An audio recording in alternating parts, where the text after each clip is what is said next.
कैसे पाएं टाल मटोल से छुटकारा? कैसे पाएं टाल मटोल से छुटकारा? साथियों, जानना चाहते हैं तो इस वीडियो में मेरे साथ अंत तक अवश्य बने रहें। मेरा नाम है डॉक्टर विदिक त्यागी। मैं एक समृद्धि विशेषज्ञ हूँ और पिछले 15 वर्षों से हजारों लोगों के जीवन को बेहतर करने का मौका मिला है। आज आपके समक्ष जिस जानकारी को लेकर आया हूँ, यह जानकारी आपके जीवन को बदलने वाली है, आपको समृद्ध बनाने वाली है। साथियों, टाल मटोल एक ऐसा रोग है, यदि जिसको लग जाता है उसके जीवन को समाप्त कर देता है, वृद्धि को अथवा विकास को इस तरह से समाप्त कर देता है साथियों कि जीवन में आगे बढ़ने की संभावनाएं खत्म हो जाती हैं। और ये रोग एक बहुत बुरा रोग है। आज मैं इस रोग का आपसे एक ऐसा दिव्य अस्त्र, एक ऐसा सहज तरीका आपको बताने वाला हूं। यदि आपने इसका प्रयोग किया तो साथियों निश्चित रूप से आपका जीवन बदलने वाला है। साथियों, इससे पहले कि हम आगे बढ़ें, मैं चाहूँगा कि हमारा चैनल समृद्धि का सागर, जो हमेशा आपके लिए ऐसी जानकारियाँ लेकर आता है जो आपके जीवन को बेहतर कर रही हैं, उसको शेयर अवश्य करना साथियों, और सब्सक्राइब भी कर लेना। और अगर ये वीडियो अच्छा लगता है तो साथियों जन सेवा के लिए इसे अधिक से अधिक शेयर करना, अपने कमेंट अवश्य भेजना, ताकि हम आपके लिए और बेहतर जानकारी उपलब्ध करा सकें। और ये जानकारी हमारे एक victory model of working professional के ऊपर आधारित है, जो न्यूरोलिंग्विस्टिक प्रोग्राम का एक बेस बना हुआ है साथियों। यानी कि उस न्यूरोलिंग्विस्टिक प्रोग्राम की बहुत सारी टेक्निक के माध्यम से हम आपके जीवन में आने वाले ऑब्स्टेकल को, चुनौतियों को बड़ी आसानी से दूर करने का रास्ता मार्गदर्शन करते हैं साथियों। और उसी से संबंधित एक छोटा सा ये वीडियो है, जो मैं समझता हूँ कि जब ये समाप्त होगा तो काफ़ी बेसिक चीज़ें आपके सामने क्लियर हो चुकी होंगी। साथियों, आगे चलते हैं विस्तार से।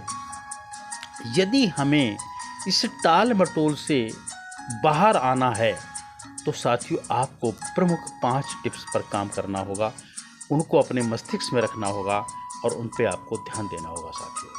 सबसे पहली टिप्स ये है साथियों, यदि आपने अपना लक्ष्य स्पष्ट नहीं बनाया है अथवा आप अपने लक्ष्य को स्पष्ट रूप से नहीं जानते हैं तो निश्चित रूप से साथियों आपको ये रोग लगने वाला है अथवा लग चुका है। जिनका लक्ष्य क्लियर नहीं होता, स्पष्ट नहीं होता, वो हमेशा भ्रमित होते हैं और वो कुछ समय तक आगे बढ़ते हैं और उसके बाद बैठ जाते हैं साथियों। वो सक्रियता उनकी निष्क्रियता में परिवर्तित हो जाती है, क्योंकि उनको नहीं पता कि उन्हें कहाँ जाना है, उन्हें नहीं पता कि उन्हें क्या प्राप्त करना है। तो साथियों आपको एक स्मार्ट गोल बनाना है, जो बिल्कुल ऐसा गोल होना चाहिए जो बिल्कुल आपकी आंखों के सामने होना चाहिए। उसकी हर चीज़ आपको क्लियर होनी चाहिए, यानी कि वो चीज़ आपको कब पूरी करनी है, कैसी होगी, क्यों आवश्यक है, सब चीज़ें उसकी क्लियर होनी चाहिए। और इसके लिए आप जो स्मार्ट, एक छोटा सा वर्ड है SMART, यदि आपने उन शब्दों से आधारित इसका एनालिसिस कर लिया तो साथियों आपको स्मार्ट गोल बनाने में बहुत बड़ी सहायता मिलेगी। इसके लिए आप हमारा पुराना वीडियो देख सकते हैं। वीडियो अधिक लंबा ना हो तो मैं आगे बढ़ूंगा। अगला काम आपको क्या करना है, आपको हमेशा अपनी भावनाओं को, अपने इमोशंस को सकारात्मक बना के रखना है। यानी कि सकारात्मक का मतलब क्या होता है कि आपका दृष्टिकोण अपनी भावनाओं के लिए कभी भी नेगेटिव नहीं होना चाहिए। कई बार क्या होता है, कोई विपत्ति आती है और आप नेगेटिव हो जाते हैं, कोई अवरोध आता है तो आप नेगेटिव हो जाते हैं। साथियों आपको इससे बाहर निकलना होगा। आपको हमेशा अपने अंदर एक ही भावना रखनी है कि मैं ये कर सकता हूँ, मैं ये करूँगा और मैं इसे करने में सक्षम हूँ। साथियों इसी भावना के साथ आपको हमेशा कार्य में जुटे रहना है। और तीसरा काम आपको साथियों क्या करना है, आपको दैनिक स्तर पर अथवा साप्ताहिक स्तर पर अथवा मासिक स्तर पर, यह आपके लक्ष्यों पर निर्भर करता है साथियों, आपने जो कार्य किए हैं उनका विश्लेषण करना है, ताकि आप ये देख सको, आप ये जान सको कि आपकी दिशा, आपका आउटकम यानी कि आपके परिणाम क्या बेहतर दिशा की तरफ जा रहे हैं। तो साथियों, ये विश्लेषण करना अथवा इस विश्लेषण से आपको बहुत बड़ी सहायता मिलने वाली है। जैसे जैसे आप देखोगे, परिणाम आपके सामने आने वाले होंगे, तो आप महसूस करोगे कि आपके शरीर की ऊर्जा बढ़ने लगी है, आप कार्य करने के लिए और प्रोत्साहित होने लगे हैं साथियों। और इतना ही नहीं, आपका आत्मविश्वास भी बढ़ेगा साथियों, क्योंकि रिजल्ट्स हमेशा आपको प्रोत्साहित करते हैं, रिजल्ट्स हमेशा आपके आत्मविश्वास में वृद्धि करते हैं साथियों।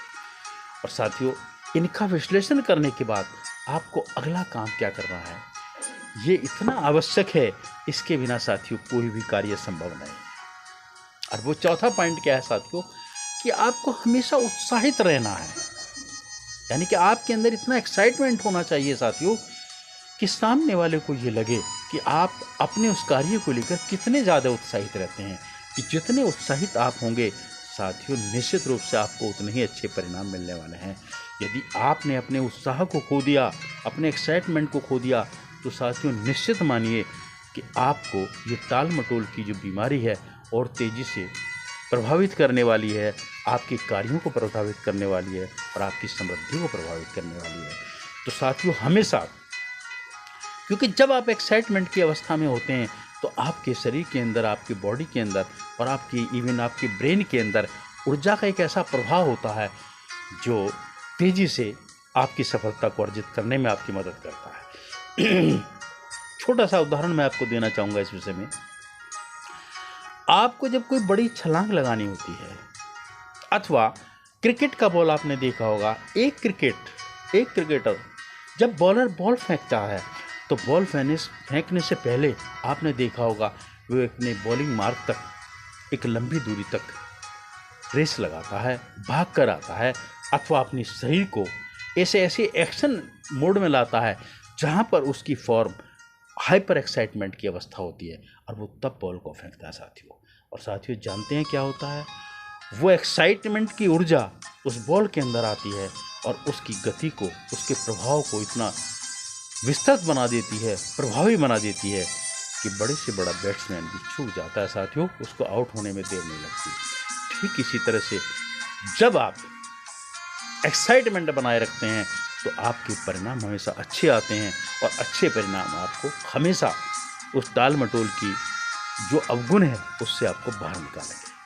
और साथियों, अंतिम आपको जिसे पांचवा मैं ये कहूँगा कि ये इतना आवश्यक है कि यदि आपने इसको निश्चित कर लिया, अपनी एक क्रियाविधि का, अपने दैनिक का अंग बना लिया, एक गुण बना लिया, तो साथियों निश्चित रूप से आप कभी टाल मटोल नहीं करेंगे।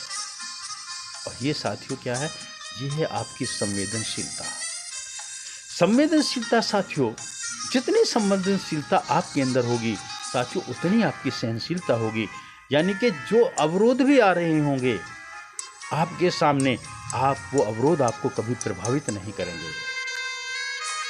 हर अवरोध आपको छोटा लगेगा, हर चुनौती आपको छोटी लगेगी। आपके संवेदनशील यदि आप बने रहे तो आपको लगेगा कि जो बड़े आने वाले अवरोध हैं अथवा रोकने वाली घटनाएं हैं वो एक सामान्य सी प्रक्रिया है, यानी कि आपके इस कार्य का एक अंग है। और आप देखोगे, आप बहुत सहजता के साथ उनके बाहर चले जाओगे, उनसे दूर चले जाओगे, और आपकी समृद्धि आपके समक्ष खड़ी होगी साथियों। तो साथियों, ये 5 टिप्स ऐसी हैं, यदि आपने इन्हें अपनाया तो निश्चित रूप से ये टाल मटोल की जो बीमारी है इससे आप मुक्ति पा सकते हैं। और यदि आपने इससे मुक्ति पा ली साथियों, तो ये निश्चित है आपको समृद्ध बनने से कोई नहीं रोक सकता। और मेरा यही उद्देश्य है कि आप समृद्ध बने, बेहतर बने और अधिक से अधिक विकास करें, तरक्की करें, आपका जीवन बेहतर हो। और साथियों, इसी भावनाओं के साथ मैं आपसे पुनः एक बार फिर कहूँगा कि यदि आप समृद्ध होना चाहते हैं तो समृद्धि का आधार साथियों यही है कि आप ज़्यादा से ज़्यादा लोगों की सेवा करें, उनकी ज़िंदगी को बेहतर करें, और उनकी ज़िंदगी को बेहतर करने के लिए ये वीडियो उनकी सहायता कर सकता है। इसलिए अधिक से अधिक शेयर करें, अपने कमेंट अवश्य भेजें, और अगर आपकी कोई समस्या है तो साथियों हमारे साथ शेयर कर सकते हैं। उम्मीद है हम आपकी समस्या का बेहतर विकल्प जरूर देंगे। नमस्कार, अगले वीडियो में आपसे फिर मिलते हैं।